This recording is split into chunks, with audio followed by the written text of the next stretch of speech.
Throne of Atlantis pretty much sums up my feelings towards Warner Brothers' recent batch of New 52 animated films. Decent, but not too memorable. By that I'm really just referring to Son of Batman and Justice League War. Flashpoint Paradox was actually pretty good. The Throne of Atlantis improves on War in many areas, most notably with the League themselves. Some of the standout scenes concern simply throwing two League members at each other in a room and seeing how they react. Cyborg is still the one driving the compelling arc after his origin being a highlight of War. Shazam is still fun as the guy who's just happy to be there. Flash doesn't get much screen time, but he's fun when he's around, and Wonder Woman is also better done, and while I've never really liked the Wonder Woman-Superman romantic dynamic of the New 52, it plays out well enough here for me to buy it. I don't know if I'm just getting used to the new animated Batman. The more stuff he's in and the more I hear the guy's voice, the more I like him, and he has a really great moment where he schools Green Lantern, who's voiced by Nathan Fillion.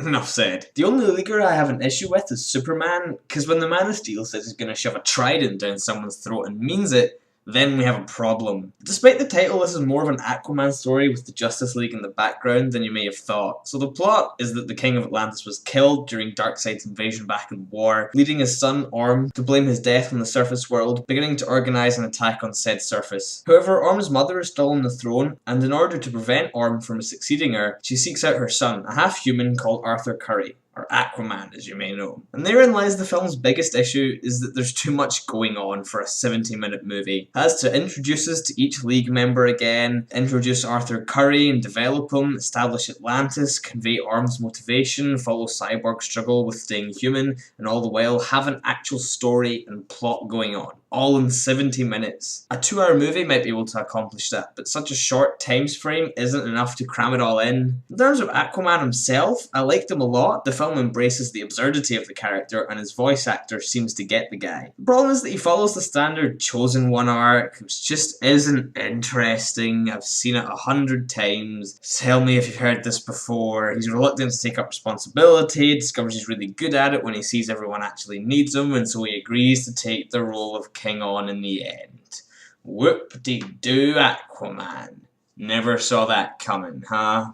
Weirdly enough, the film actually seems to agree with you that it's not particularly interesting, and so it spends really little time on it, which I suppose is good, because we don't have to watch much of it, but it's also bad because it leaves the arc unfinished and poorly done, and I'm not sure which I prefer. Either way, the end product is that we're fairly unengaged with Arthur Curry, which is a shame because the film does prove that Aquaman's a worthwhile character and manages to show he isn't lame. It just sucks it can't find anything to do with him. Orm's a serviceable enough villain, although the character again has been done before. He's still well done here, I suppose, but he loses any sympathy quite early on, leaving him much less compelling than he could have been. It was a bit of a missed opportunity there. The animation's a mixed bag. It still follows the annoying new trend in DC's universe of sucking all the colour out of the world for little to no reason, and sometimes the characters look a little weird, but when it comes to the action scenes it takes to its own. It's fast paced, it's flowing and weighty. Characters all look good, and underwater scenes are okay in that it's clearly underwater. Sure, a lot of it doesn't look half as impressive as the comic did, but it's good. All in all, I enjoyed Throne of Atlantis, and I reckon you will too, flaws and all. While I'm far from hooked in this new DC animated universe, I'm interested to see where it goes next, partially thanks to an interesting post-credits tease actually. It has nothing on things like Justice League Unlimited or the Bruce Timm era of DC animation, but it shows potential, and with the right story, I could get fully on board. Wait, what?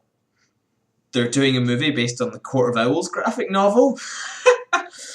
Well, draw your cutlasses and call me a pirate, cause I'm on board with that. What do you guys think? Have you seen Throne of Atlantis? What did you think of it? Feel free to let us know. The comment section is, as always, below. There's also a bunch of really cool stuff you can check out here at Anishan, and keep your eye out for a review of Kingsman: The Secret Service, which should be coming up soon. But for now, from me, it's adios, goodbye, and enjoy your lives.